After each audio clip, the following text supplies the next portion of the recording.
Welcome back, amazing algebra learners. I'm going to have you take a moment, get your head back into the math mode of thinking, and get a piece of paper and a writing utensil. When you have those items, please pause the video and answer the 3 questions on this welcome screen. Today we're going to solve compound inequalities and their graphs, and we're going to understand the solutions for an or variation. We're also going to express our emotions appropriately because we know that this is going to be difficult the first time around. It's okay to feel frustrated. As you're feeling frustrated, though, remember to take big, deep breaths and continue to try. Go ahead and take a moment and read the actions to take. All right, we have already solved inequalities before, so this is going to be our recall. I'm going to have you take a moment, pause the video, and I would love for you to solve this inequality. Remember, when we say solve inequalities, that also means that we need to graph our solution. So please take a moment, pause the video, solve for x, and graph your solution. The solution is here on your screen. If you have a mistake somewhere and you did not get the solution, did you combine like terms? When you divided, did you switch the symbol because you divided by a negative? When you read this answer, it says that 2 is greater than or equal to x. We can also read that from right to left. So remember, this is also saying that x is less than or equal to 2. When we graph this, then, we need to know that that less than or equal to symbol means that you're going to have a filled in circle. We know that x is less than or equal to 2, so that means that all of the values less than 2 make that inequality true.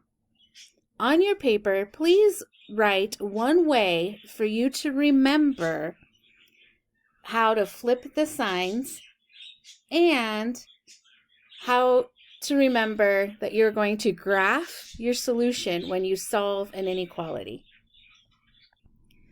For the or compound inequalities, you're going to notice a graph that looks like one that's represented.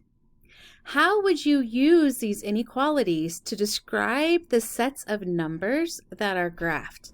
In other words, how can you use these inequalities to describe the value of what x can be to make them true? My hint for you is that you break it into 2 separate inequalities.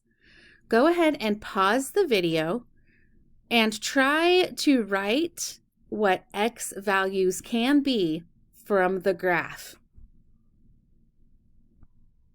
When you have a compound inequality, all that is saying is that you have 2 inequalities or more. So when you have an answer for a compound inequality, you are going to have graphs that have more information on it than when you just solve for an inequality. For instance, when you actually break it down into 2 inequalities, we can see that x is less than or equal to -3, and we can see that x is greater than 2. The actual inequalities that you would write say just that. You know that x is less than or equal to -3, or x is greater than 2.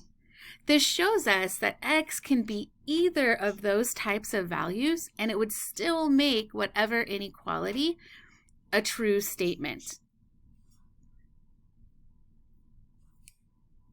Take a moment on your own paper and in your own words, write a definition for a compound inequality.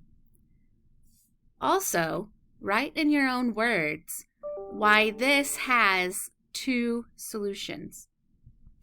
Let's look at an or statement from the other angle. That means instead of just having the solution, let's go ahead and find the value of x so that we can then write it on a graph to give the solutions. So down below, it's going to say solve this inequality. And there's an or there. So that means there's two inequalities there that you're going to solve for. Pause the video, take a moment on your paper, work out all of the work, and find the values for x. Now that you have shown me your work, take a moment to look at how I worked it out. Please do not erase anything on your paper.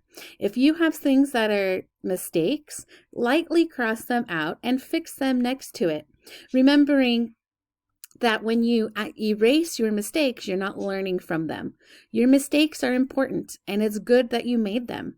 Go ahead and fix your paper now so that our solutions match. We are now going to graph our solution onto the number line. So in our first one that's in green, we can read that -3 is greater than x, but again, we can read it from right to left, so we know that x is less than -3. That means on our number line, we were going to have a -3. That less than symbol says that we're going to have an open circle, and we know that x is less than that, so it's all of those values that can be less than that. In our maroon inequality, it says that 1/5 is less than or equal to x. Again, reading that right to left, we're saying that x is greater than or equal to 1/5. So on our number line, we know that 1/5 is on the right side of -3. We know with our greater than or equal to sign that it's going to be a closed-in circle. And it's all of the solutions that are greater than 1/5. As you look on your number line, we are saying that x can be anything that's less than -3, or x can be anything greater than 1/5. That ends up being a whole lot of solutions. It's okay if we don't quite understand this yet. It's the first time that you are solving these compound inequalities. But now on your paper, I do want you to try to solve this compound or inequality. There are two inequalities there. Make sure that you show all of your work and you graph your solution onto one graph number line. Pause the video and do so now. Perfect. Remember that when you are looking at the solution here, that you are not actually erasing your mistakes. You are going to lightly cross them out and then put the correct work next to it. This is again how you can reflect and learn from the mistakes you made and compare that to how the solutions happen. Please write down on your paper what your mistakes were. What are you going to do to remember the correct way to solve it next time? This is the end of our video for the or compound inequalities. And compound inequalities is in the next video. Take a moment, get your brain relaxed, come back to the next video.